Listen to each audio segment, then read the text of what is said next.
As my plastic surgeon always says, if you gotta go, go with a smile. Welcome in to episode 80 of the Bro or Squad podcast, where we are just a bunch of bros drinking beer and talking movies. I'm your host, Jeff Hornacek. I can't believe legally we made it to 80 episodes. I think I said this every 10 we've done, but like the fact that the FBI hasn't shut us down is pretty... Either they're fucking up or we're just good. I don't know.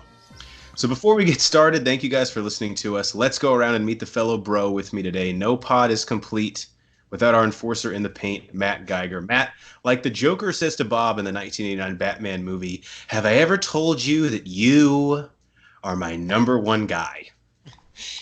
Man, he actually got that from his boss, but if you're my boss saying that, I'll try not to bang your side chick, because that's pretty much what got him killed. This whole movie starts over a chick, pretty much. That's how Batman starts. If his boss would have known, though, that the side chick was going to have, like, facial damage, I bet they would have just called, hey, guys, what are we feuding about? Yeah, I mean, he could find another one of those at, the Gotham nightclub down the street or something. On a Tuesday, on a fucking slow night. Slow Tuesday. Yeah, when they don't even have live music. So that's how you know it's bad. All right, if you guys have not listened to one of our shows before, even if you have, we start every episode off with the most important thing in any bro's life, and that is chest day. So if you couldn't tell by the title of this episode, the aforementioned Batman in 1989, Tim Burton's Batman, turned 30 years old on June 23rd. So Geiger and I are, of course, massive Batman fans, massive obviously movie fans in general, but dark superhero movies specifically.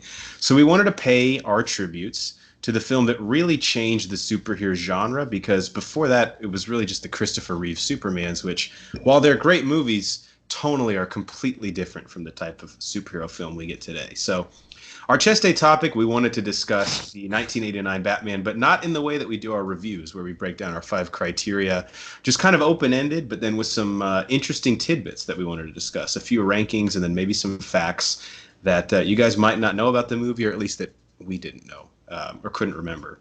So Matt, first things first, the 1989 Batman, what were your first impressions seeing this as a kid? Because like I said, there might be one or two, but the only real other live-action superhero movie that I had seen when I saw this movie were the Christopher Reeve Supermans, which obviously are like apples and oranges to this movie. So this came out in 89. I was 1, maybe. It depends on when it came out in 89. I was born in 88. So this was the very first superhero movie I've ever seen when I was younger. I didn't ever really watch the Christopher Reeves movies. My dad wasn't really into them. But obviously watching this is an adult movie, so I was into Batman. My parents taped it off HBO, and I wore the fucking tape out. I watched it so many times. I watched it even more than Batman Returns, even when it came out. First impressions, we're going to have to get a little, depending on what age demo you're in. So if you're our age or a little older, you're going to be like, yeah, that was just the way movies were when we were kids. They were badass. They were kind of set for adults, but they were kids' movies before, kind of the PC culture took over, or, oh, these movies are just for kids and adults will absolutely hate them.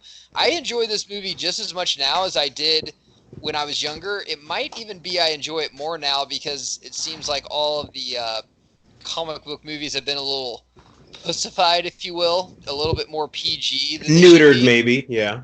Yeah, definitely neutered. But this movie, when I was a kid, I didn't even know it was that dark because, I was fucking 3. So I didn't know I didn't really know the difference between this and the Batman animated series I watched on Saturday mornings. It was all kind of the same to me until I grew up and actually kind of got tonally what stuff's doing, the jokes and some of it and stuff like that. But as a kid, I loved this movie.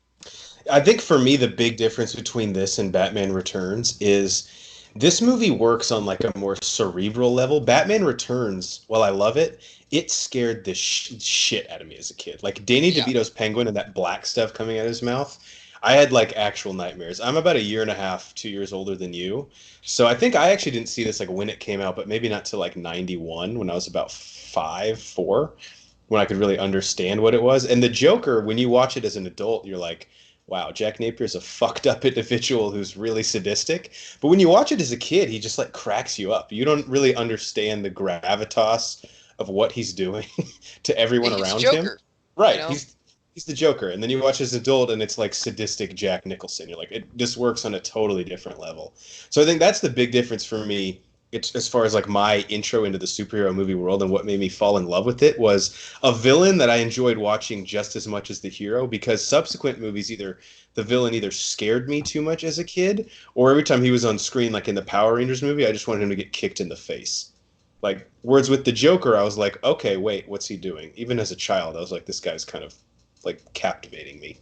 It's like the classic, like, parent wants to hypnotize their fucking kids so they can go like do something else for an hour. Throw this movie on. 4 or 5 year old Jeff Hornacek is locked in. He's not going to leave.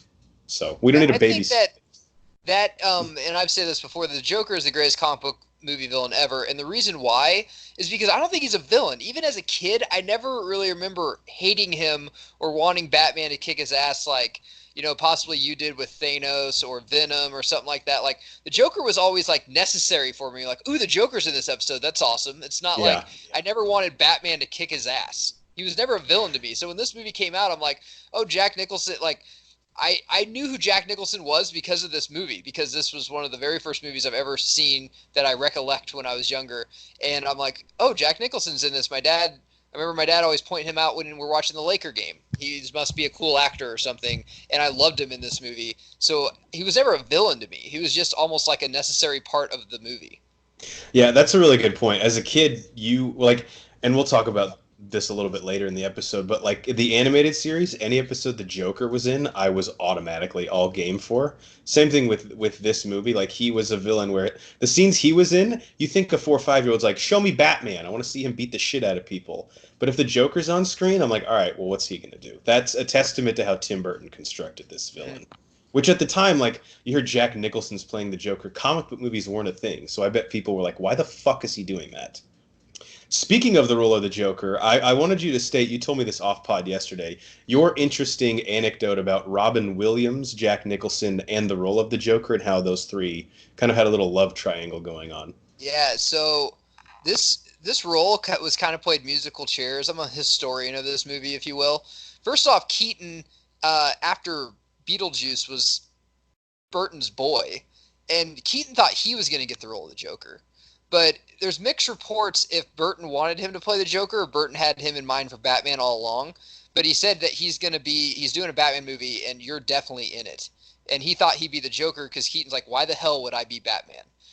So, Dude, he could have even played like Knox, the bumbly reporter. I mean, he's above that, but like he would have been great in that role too.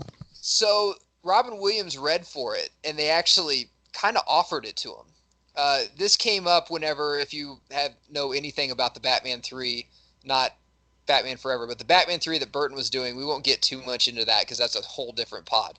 But he had an interview whenever he was getting cast as the Riddler for that movie. He's like, yeah, I was actually up for the Joker, but then Nicholson wanted it, so they just took it away from me.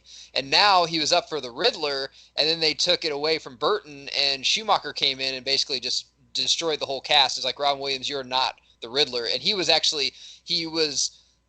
a handshake agreement for the Joker, signed to play the Riddler, and he didn't get either. And he said after that, he said, I'm done with any comic book films. I'm just not going to do them, because he said that this was a while ago. I mean, obviously when he was alive, but he was more up for that role than he was Genie or anything he's ever played. He was like, dude, I could have done the Joker so well. And he's like, then I could have been the Riddler so well, because it was dark and he would have been perfect at it. And he never got the chance to, which is very sad. I would have loved to seen him. And we've talked about this as Dr. Hugo Strange, is even in like a Christian Bale Batman movie. It's interesting that like Nicholson had, even in '89, that much cachet in Hollywood over Williams, but I guess by '89 Williams had really only done what, like Popeye? You know, like he hadn't. He was on Mork and Mindy. I think he did the Cadillac Man. I don't know if Birdcage just came out yet, but he hasn't done Doubtfire. He hasn't done Hook. He hasn't done Aladdin. So yeah, he wasn't. So his star really had not. His star really had not risen. So yeah, it makes sense that this was the type of role where, especially the studio, like needing. I mean, it's a property that like has not had success. Like, there'd not been a live action Batman movie. I don't count the Adam West one prior to this. Yeah. So they're like, dude, if we can get Jack Nicholson in this thing, we have to do that. It makes total sense. Williams, even for the third Batman, he even already shaved his head, and he had a question mark shaved into his head. And then they told him, yeah, Schumacher's getting it. I think he's going a whole different direction. But you know how am I going to explain this at fucking parties? Yeah. Tell me. Oh, Robin, we didn't ask you to do that. A third thing I want to talk about, doesn't have to be like a long thing, but This soundtrack was done by Prince. I didn't realize that. I knew he did some songs for it, but I didn't know like The whole it was thing. his. It's insane, and you really notice it in the movie the scene at the end where they're having the 200th birthday of Gotham parade, and We the sort out the Joker's money. yeah, the Joker's Yeah. on the float. That is a definitive Prince song. Like it sounds Yep. exactly like him, and it sets the mood too. It's like sort of like hypnotic, but also like upbeat and poppy at the same. I don't know.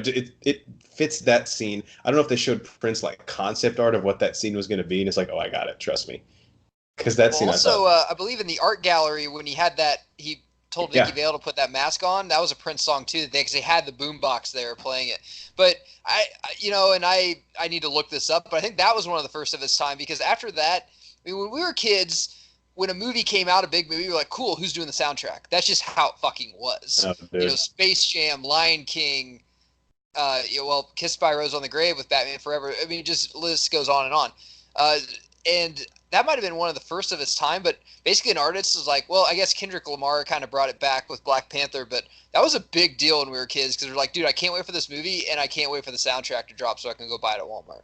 Yeah, say what you want about Batman Forever, but when you hear this banger, summer, summer, summer, summer, kiss from a rose, like you're like, oh, let's go, let's fight Just thinking Nicole someone, Kidman in her 90.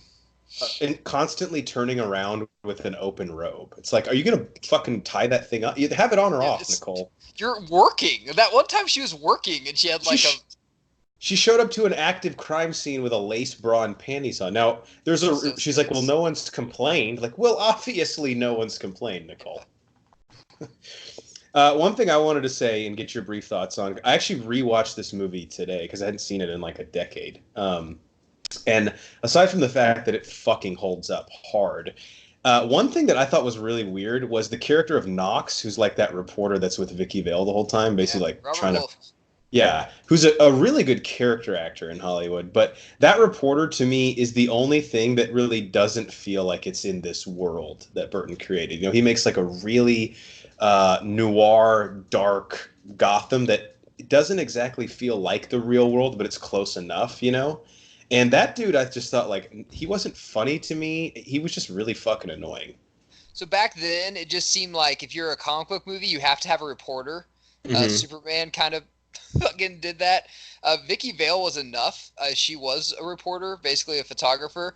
He really didn't have a place in the movie at all. He was kind of an antagonist, I guess. Kind of brought Vicky Vale and Bruce Wayne together at that party. But other than that, he was the only guy that really thought was writing about the Batman, I guess. Right, That was that's his true. only place in the movie. But yeah, So he has plot convenience because I was going to say he wasn't funny enough to be comedic relief, and I don't feel like he served the plot enough to be like someone who's in there to help get us from point A to yeah, point B. But I guess that makes sense. He's sort of our like, why is Vicky Vale in Gotham, or who's she working with? So that kind of makes sense. right. And he's really not in the second half of the movie that much. No.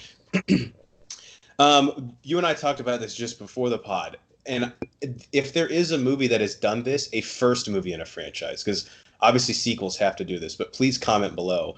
But as to my knowledge, this is one of the few or the only movie that does something really interesting where the movie starts with the hero, Batman, already established, and it just serves as the villain's origin story, the Joker. So at the beginning of the film, Batman is a known hero. We get like a brief scene of his parents getting killed, but there's none of this. How does he become the Batman? What are his motives? I think Burton either relied so much on comic book lore or he was just much more interested in the Joker story because this movie is Jack Napier, the Joker's film. It's about Yep. him. Obviously, the Batman is his enemy, his nemesis. But I mean, do you know of another movie that does this? Because I think Nicholson has more screen time than Keaton, and I'm not complaining. I just thought it was Well, interesting. did you notice was Nicholson billed first? He was, yes. Okay, I think he was the star. I think that's why. And I had a conversation with this guy at a bar one time. He's like, "Man, we're getting a Joker movie." We're like, "We already had one. Watch the original Batman. That is a fucking Joker movie." And to touch on your point, the opening scene. I don't know about you, but every time I watch that, I have to stop myself because I'm like, I think that's the scene where his parents are getting killed, but it's I not. know. It's that bumbling guy Howard. I'm like, dude, is this Because I'm Bruce like, Wayne? is this Thomas Wayne? Because this is terrible casting, but it's not. And then Batman just basically say, I guess that's kind of an homage to be like, he won't put up with that shit because that's how his parents died and stuff. But that was a fucking awesome scene, especially when the guy's like, don't kill me, man. And then he does the I'm Batman that's paid homage to in Batman Begins when he holds up Right. Falcone. But yeah, I can't think of another movie. I guess they thought that what's weird back then, Hollywood's like, dude, everyone already knows Batman's story. We don't need to show him brought up. Let's just, bring the Joker in. And now they've basically trying to do his origin over again. But, X-Men was already kind of a thing. Like, Wolverine wasn't part of it and stuff, but the X-Men were already probably going for, what do you think, 5 to 10 years in their original movie. Spider-Man was definitely an origin story for sure, the original Spider-Man. Yeah, But the Ang Lee Hulk, definitely his origin. I mean, I'm trying to Fantastic think. Four, check out our movie commentary on that. Definitely a origin movie. But Blade, I guess, isn't, but I mean, again, is that really? I don't know. I just think it's a really interesting concept. The movie's called Batman. The Crow, definitely an origin story. Oh yeah, for sure. But you show up and he's already Batman. In fact, in the first scene, and he doesn't Tarantino where he goes back and shows you, especially for someone with such a cool origin story as Batman. But it works, man. Like it's incredible how Burton was able to just do that, and we don't even bat an eye because it's put together so well. It's weird though. It's because of how we're grown up that when I was growing up, I didn't think it was that weird. I'm like, yeah, I mean, I know who the fuck Batman is. Just give me a villain of the Joker. I mean, Right. basically his origin isn't as cool as the only part of his origin we need to see is his parents dying. We don't need to really see like how he gets his training and everything. Now Spider-Man, you need to see him actually gradually gain his power stuff. That's part of his comic arc. But Batman is more like it's always been his villains and how they antagonize him. So I thought it was It is brilliant how they did crazy. it. It is crazy to me. All the directors that have done this scene, at least that I've seen it, have such respect for the actual comic that Bob Kane made Yeah, about Bob Batman's Kane, parents dying, because it's always the same with they make sure they get the pearl necklace Yep. being dropped on the ground, and it's so crazy how these great filmmakers and directors have such reverence for that story that they're all like, dude, we have to have that shot in there. That's the fucking iconic like Martha Wayne's pearls get ripped and they drop on the ground. It's so cool. Everyone does that. Now you had talked about this before. So how ballsy was it at the time, 1989, casting Michael Keaton? He's a comedian as Batman. This would be like you said this yesterday when we were on the phone. This would be like today, Kevin Hart playing Jon Stewart as Green Lantern, because basically all Keaton had done, his big movies before this were Mr. Mom, straight up comedy, and then Beetlejuice, like the dark comedy Yep. with Tim Burton. So how ballsy was it at the time to cast him as Batman, like one of the darkest superheroes we know? And in this movie, a little bit of dry humor, but he pretty much plays Bruce Wayne straight, like right, uh, by the book, right? Like he's not like a humorous take on Bruce. Yeah, I was trying to see. Beetlejuice came out in '88, the year before. So Hmm. this is a time. Let's go way back before social media, before TMZ, or before even podcasts, where people are talking about who's going to play this role or how stupid this is casting. And we were kids, so I had no clue who Michael Keaton. Michael Keaton was always Batman to me, and then I watched movies because Michael Keaton was. I watched this before I watched Beetlejuice. The only reason I watched Beetlejuice is because I'm like, oh, it's Batman in it. I, it's all for Burton, and this was one of the first time this is done, man. I mean, all we had to go off of was the Superman movies that everyone just was kind of tired of, and it's like these are just too cheesecake and too just terrible. So I don't think it was that big a deal. Obviously, he was a comic, but obviously he had that gene in him to play a darker role because he already proved that in Beetlejuice, where he was kind of funny, but in a sick, twisted, maybe Tarantino-esque way. But Yeah. he proved Burton that dark is basically the same thing that happened with Tom Hardy, with Nolan, that he proved it in Inception. He's like, hey, now you're being Bane. Once you prove to a director you can fucking play ball, Tarantino does this all the time, and I'm going to keep hiring you. So there's probably something. I would have loved to seen what happened on the set of Beetlejuice, where obviously Burton knew he had the Batman. He knew he had the Batman gig. I mean, it was fucking a Hmm. year apart where he's like, dude, I want you in this movie. And it's weird to think that Keaton's Batman because he wasn't in shape. I mean, he wasn't fat, but he's not like ripped or got. He's probably like the slimmest Batman we've ever got. I mean, Adam And West, he I looks don't like he's count. like 5'2" also. Yeah, but there are some great fight scenes in this. Like Batman Yeah, does kick ass in this more than he does in like Batman Returns, even. yeah. Well, it's hard to fight villains that can't fight either. Like the Penguin can't brawl, neither can the Joker really. But Yeah, man, I thought it was great casting. It's finding somebody that was cheap because honestly, Keaton wasn't a big name, and you're spending all your money on Nicholson, so you need cheap people around him. We haven't even talked about Kim Basinger, who did a fucking fantastic job in this movie. Incredible. I'm mad we haven't gotten it. I know there was a brief scene cameo of a Vicky Vale in BVS, but I'm kind of mad we haven't gotten her character again in another Batman movie because I Yeah, really like. and I mean, she's a photographer. She kind of falls around, I guess, because photographers are in every other comic book movie or the press with Superman or Spider-Man or something like that. But I love Vicky Vale's character. It's Yeah. fantastically done.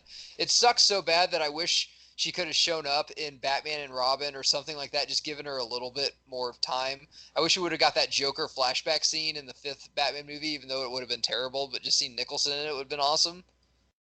That would have been cool. That was Batman Triumphant, right? Was what it was going to be. I think yeah, that's what And it was. Nicholson had already agreed to come back and film it, right? I can't believe he agreed to that fucking. That was before Batman and Robin came out, though. I think once Batman Forever was out, even though it was a little poppier, God, that was a great movie. Like everyone saw it, and it was a good movie. It might It's not hold crazy up now, because but well, check out our Batman and Robin and actually our Batman Forever movie commentaries yeah. if you want our extended thoughts on that.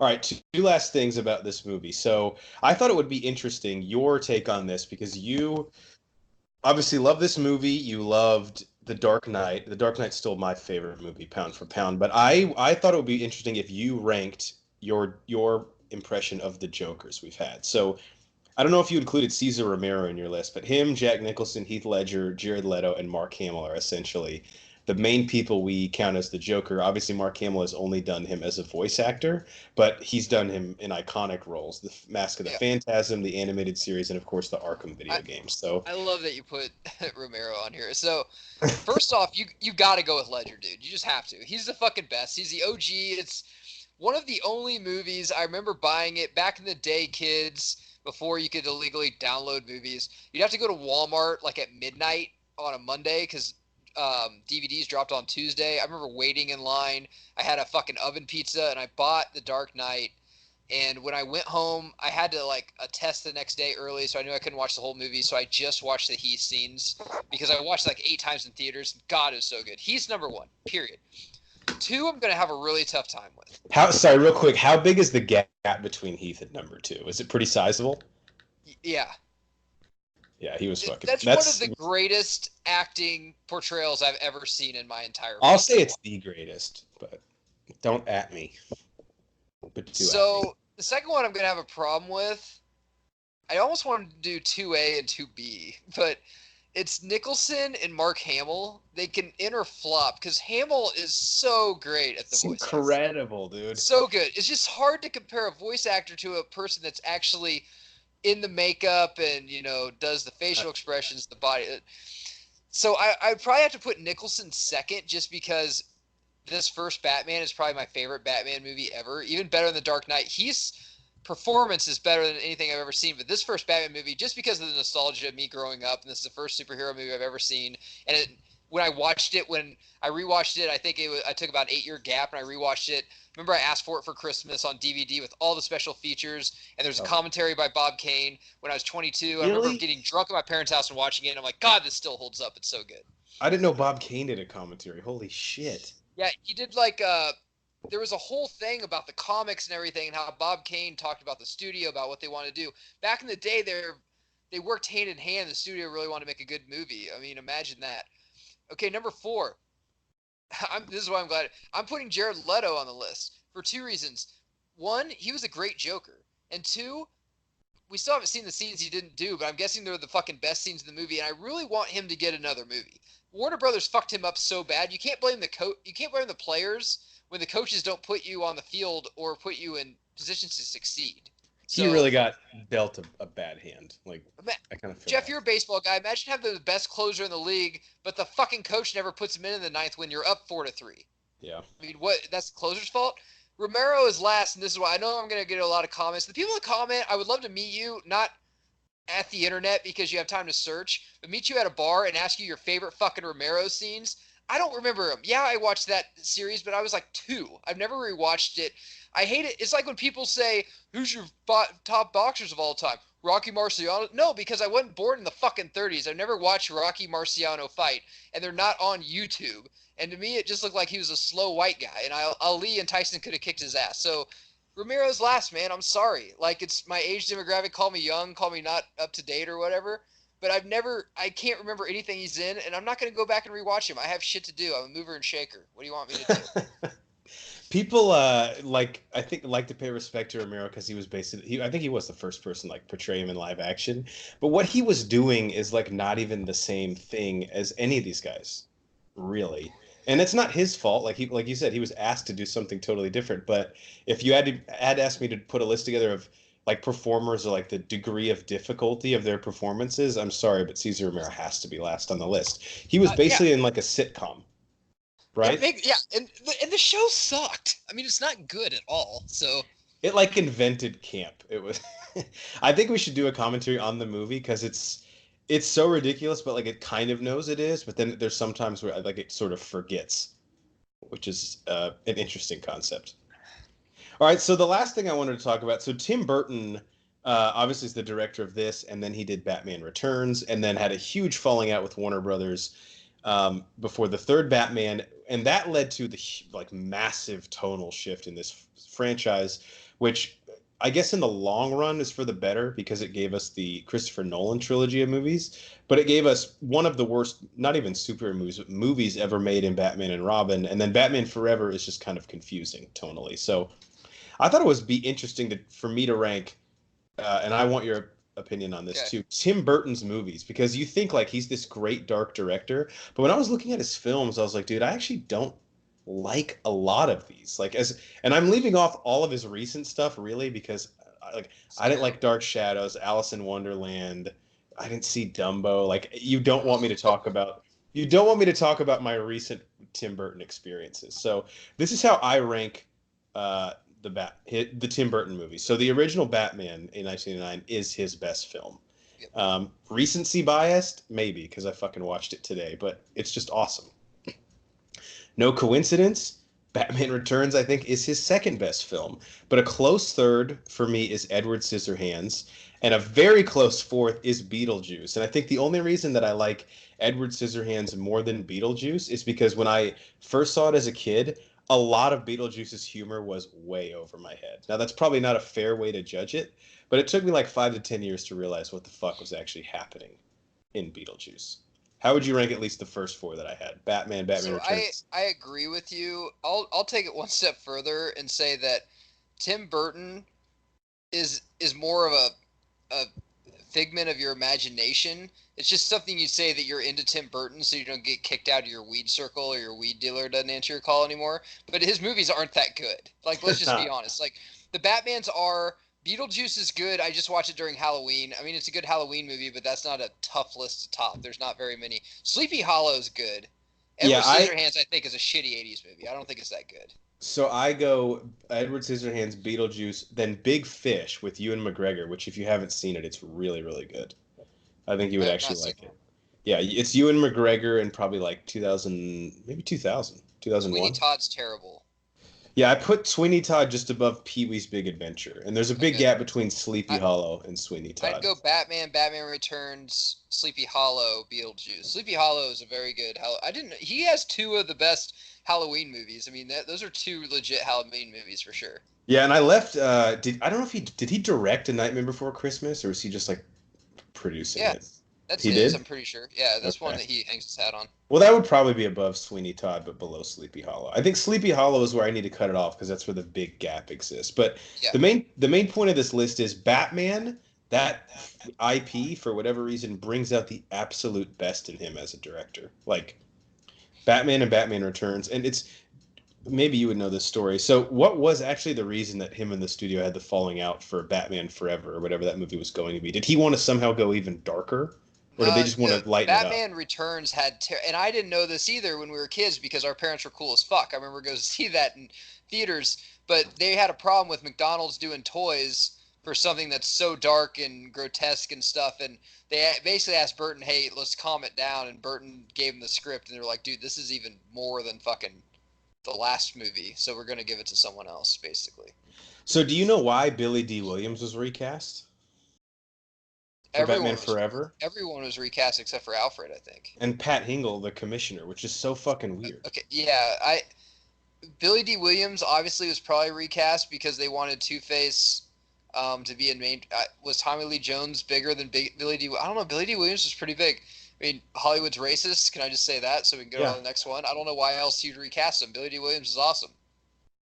And Harvey Dent actually has a pretty big role in. Talk about the patience of Burton to do Harvey Dent in 2 movies without making him Two-Face. That's pretty fucking cool. Was he in Batman Returns? Yeah, he is. I know he has at least one scene with Max Schreck. Okay, I know he's in this one a lot, which is weird when you go back, you're like, dude, Harvey Dent's right there, like Two-Face, and he had a plan. He was going to be Two-Face in the third one, and Robin Williams is going to be the Riddler, and Marlon Wayans is going to be Robin, I believe. Take out the Marlon Wayans casting, but maybe it would have worked. But for me, that would have been a fucking awesome movie. I would have loved to see that. Well, do you know if it was going to be called Batman Forever, or was that just another? It's Batman 3. I don't know if it was titled. I can't remember. I don't think it was Batman Forever. It was called like something stupid, like Batman Always or something. It was something stupid, I think. But honestly, that's one movie. Like, if I die and like God is like, hey, what one thing do you want to happen? I'm like, I want to see the Batman 3 movie if Burton did it. That's like what I'd ask for, probably. God's like a bitchin' movie. God's like weird flex, but okay, all right. It'd be like, oh, cool, yeah, I have it on. God will be like, I have it on my Kodi app illegally. If you want to. It's like I thought you'd ask that. I queued it up. Don't worry, I already downloaded subtitles. English, right? Like, yeah. As you know, because I'm like, God. Cool. Can I do a commentary with Jeff and Brian? Yeah, Brian's not here. He's more Southern, but Jeff's in there. Like, oh, cool. Since Boehner can't defend himself, why not fucking take a cheap shot at him? Shit. All right, before we move on, Matt, any last thoughts on the 1989 Batman? No, I have a question though, Jeff. Sure. Do you even lift, bro? No, we don't do that yet. Oh, fuck. There's a second part. Oh, okay. Well, keep going then. Boehner's listening to this like, it's not now! Premature son of a bitch. Story of our lives, doing everything early. That brings us to the second part of our show, our protein shake, where we go around and talk about what's in our cup, also known as what have we watched lately, movies or TV. I got 3 things, but one of them was Batman, which we just talked about. But I have one quick joke I want to make about it. But first, Matt, what have you watched lately, or what's in your cup? Oh yeah, I want to talk about. I always just try to talk about one thing because it kind of gets. And I hope you watched this. It was on TV the other night. Did you watch the NBA award show? No, I did see Damn it. some YouTube videos were recommended to me with Shaq hosting it. So Shaq crashed and burned. It was. The NBA is, can we say, the weirdest sporting profession? It's like a soap opera, yeah. It is, and then basically, like, the players run it, pretty much. If Adam Silver's very lenient. Like, he'll listen to the players. Like, if the players say something, he'll definitely take in consideration and maybe make a change on it. He just looks like a guy you could easily shove in a locker and get him to, like, do your homework. Yeah. But what's weird about the NBA is, I'm not saying all of them, but some of the bigger faces, like the Kevin Durant's and stuff, if someone says something about them on Twitter, they'll get fake accounts and basically bash them and shit. But this was basically like a roast, like the opening roast where like Shaq, like, I can't remember who, it was a guy that has a Netflix show, but it said, oh, this is the postseason awards and James Harden in here. He must have just thought it was just the postseason. Or something like that. Like, didn't show up. Like, there was some shit that I'm like, dude, these guys can't even take shit on Twitter, and you're just like saying it like to their face. The best joke of the night, Shaq had a joke about the Lakers finally getting rid of their 2 biggest balls or something about LeVar and Lonzo. But Shaq was talking about divorce and stuff. He's like, my wife was a great housekeeper. She kept my house in Orlando, my house in Miami, and my house. And like, everyone was kind of like, there was no laugh. Like, it was a tough crowd, but I was like laughing my ass off there. But it was just it's the only league that does it. Baseball doesn't do this. Football doesn't do this. I don't think hockey does it. If they do it behind closed doors, but they make like a night of it, almost like it's like the Golden Globes or something, and they need better talent doing that, though. I know Shaq's funny. Barkley was good, but there was almost too much of him. Like, you just need him, like, with one-liners and shit, but it was a very awkward. You should watch some of the YouTube stuff on it. Very awkward night all the way around. I just felt awkward watching it. At least though, he's a former player, where it's like if they were to get like a celebrity or somebody up there, like it might kind of piss him off more. He has a little bit more say to like come at least in terms of like the player's credibility. They're probably like, Yeah. it's Shaq, four-time They're NBA trying to do champion. the ESPYs, but they're not doing like the ESPYs. Sometimes are actually kind of cool to watch. Sometimes. But this is just a crash and burn. It's absolutely fucking terrible. How long was it? Because my problem with the ESPYs is that's like 3 hours now, and that's what we fucking hate about about 2 hours. Ugh, man, that's a little much. And also, Luka Doncic, his girlfriend is hot, but his mom might be hotter. Dude, he hears it from his teammates about his mom. To. He's like, "Would you shut up, please? This is rude." And he brought her to the award show. I'm like, dude, come on, you're not doing yourself any favors. Right. Like, I mean, she doesn't need to be there. She can just watch from home, and you can tell her you love her, and it'll all work out. It was very awkward, though. I always try to give current event shit, but it was very weird and awkward the whole time I was watching it. But that's a selling point for me. Weird and awkward? All right, I'll check it out. Yeah, for sure. All right, I watched 3 things. One of them, you lied because we did a review on it, and that is Toy Story 4. So check out the review Geiger and I did. I think we can just sum it up with Keanu Reeves steals the show, and we had some interesting thoughts on the franchise. We love the Toy Story franchise, so we didn't bash it by any means, but it's not perfect. We'll say that. No. It's not perfect. The free ride's over for franchises as far as the free pass is over. You're going to have to make a good movie for us to give you a thumbs up. We're sick of it. Exactly. Of course, I watched Batman from 1989. I watched it today, a couple hours before the pod. One thing I wanted to point out, Bullock, okay, he basically is the Detective Bullock, but they call him Eckert in the movie, the fat fucking dude shot in the beginning. That dude's voice, he smokes like 2 packs an hour. Yeah, you like knocks. Where he's like talking to Jack Napier, and I'm like, dude, what in the fuck is going on? You ain't got no future, Jack. I love that fucking line. He like cusses him out as he gives him an envelope that has a bunch of $100 bills in it. I was like, you're fucking ridiculous. And if we were to do a review on it, which we might do a bro back at some point, but I can already just tell you my best scene would definitely be that scene where the Joker starts fucking up all the paintings in that museum. God damn it, that was just so fucking cool. And then another movie wait, stop, I kind of like this one. Yeah. And this dude's like painting that one like sculpture to look like the Joker. Yeah. Which I thought was really cool. I don't know, I remember watching that as a kid. I was like, what? You can't do that. Last thing I watched, a Netflix movie. I actually think you and the wife would really like this, Geiger. But you're going to judge a book by its cover. It's Adam Sandler's newest Netflix movie, Murder Mystery with Jennifer Aniston. Jennifer Aniston? Dude, it is, I promise you, it's really, really good. The supporting cast, the supporting cast in it is really strong. Black Panther's dad is in it. Okay. Luke Evans, who plays Owen Shaw and Gaston, is hilarious in it. Yeah. He plays a dude whose grandfather just married his ex-fiance, who's actually Yukio from Deadpool 2. Hi, Yukio! And so he's going on the yacht with her, and like his ex-fiance is banging his old grandpa. It's like fucking hilarious the whole time. But it's got some cool twists and turns. I thought it was really funny, and it's like a short Netflix movie. It's like an hour 25 minutes. I don't know. It works, dude. It was really interesting. I might try it, I guess.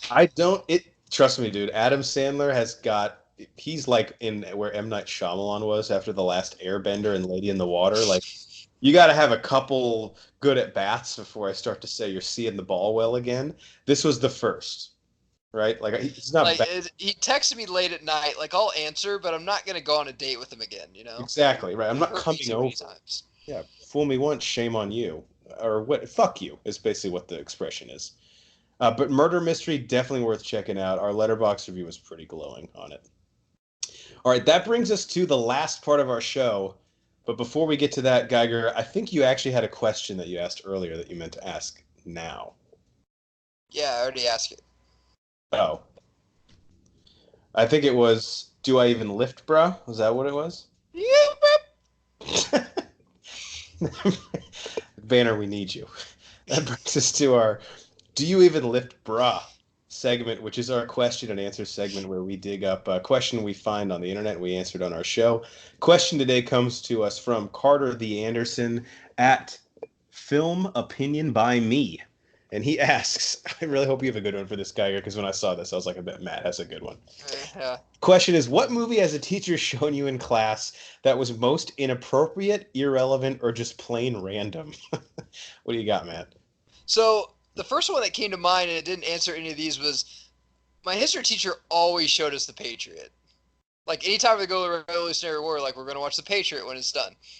But Great thing one about time that, that's like a 3 class periods of a movie, yeah, right? it was fucking awesome, and that's actually a really good movie too. Heath Ledger, actually. Yep. In it. Rip.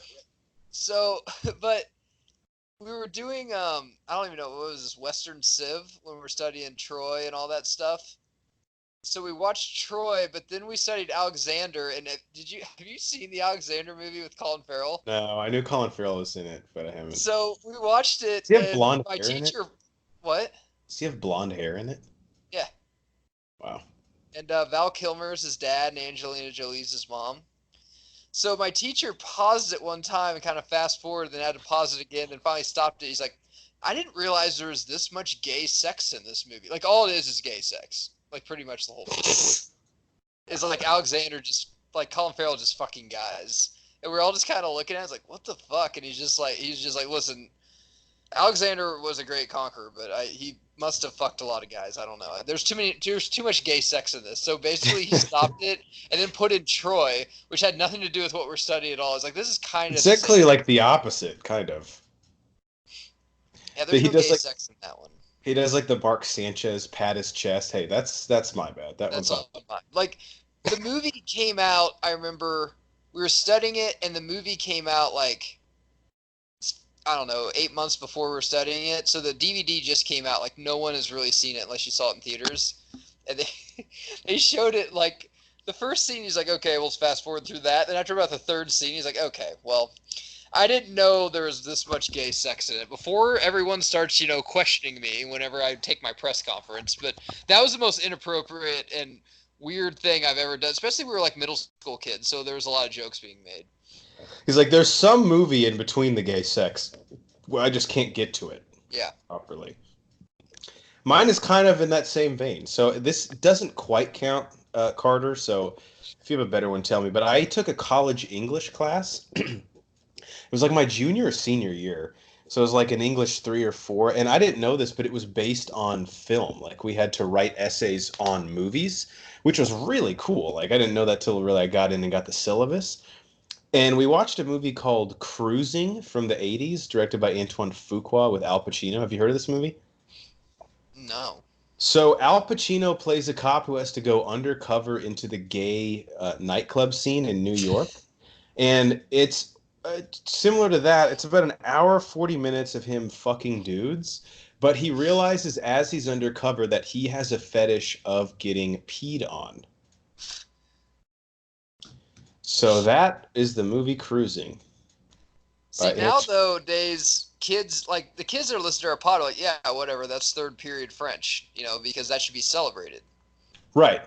And look, if you like to be peed on by men, more power to you. I just wasn't expecting to watch it at 9:30 a.m. every We Tuesday. expect a little urine to go on Pacino, but just not that much urine. Right. Some urine, of course. Every movie he's in, Jack and Jill, a little bit of urine. Any given Sunday, a little bit more urine. But this was, I think I realized my threshold of how much urine I like on my Al Pacino, and it was less than is in Cruising. Also, the leather budget on that movie must have been $14 million. Oh my God. It was absolutely insane. Like if you showed up into the nightclub and you had even like a wallet that wasn't made of leather, like for some reason, if it was like, I don't know, silk or something, they'd be like, what? You had to have leather socks. You're getting ready to take your husband out. He's like, you're wearing that ball gag tonight? Like, yeah, what's wrong with it? It's like, I don't know. I'm going to be with my work friends. I just thought you'd wear the red one. And put on some fancier chains. My God. It's in the wash. This isn't a homeless shelter. Well, There's at least no way it'll be dry in time. no one will be. It's inappropriate. We've gone off the rails. All right. Matt, anything you want to leave the people with for our 80th episode? Stay off drugs, I guess. It's bad Or advice. don't. I don't know. They're pretty fun. Those are the options. Stay off drugs or don't. You get to weigh them. 4, our enforcer in the paint, Matt Geiger. The Force Ghosts of Ronnie Cycli and the Mad Scientist Brian Banner. I'm the Mayor, Jeff Hornacek. Thank you guys so much for listening to us and supporting us through 80 episodes. We have been the Bro Force Squad podcast. Please follow us on Twitter at Bro Force Squad. Check out all of our reviews on letterboxd.com. Type in Bro Force Squad. That's 3 separate words. Put those same 3 words in iTunes, Spotify, and YouTube and subscribe to us there. And check out everything on our website, broforcesquad.com, and we will see you for our 81st episode. If you know anybody that sells cheap drugs, shoot us a line. No shit, we're on a budget, so could we like just get? We still want to get fucked up, but just a little cheap. Exactly.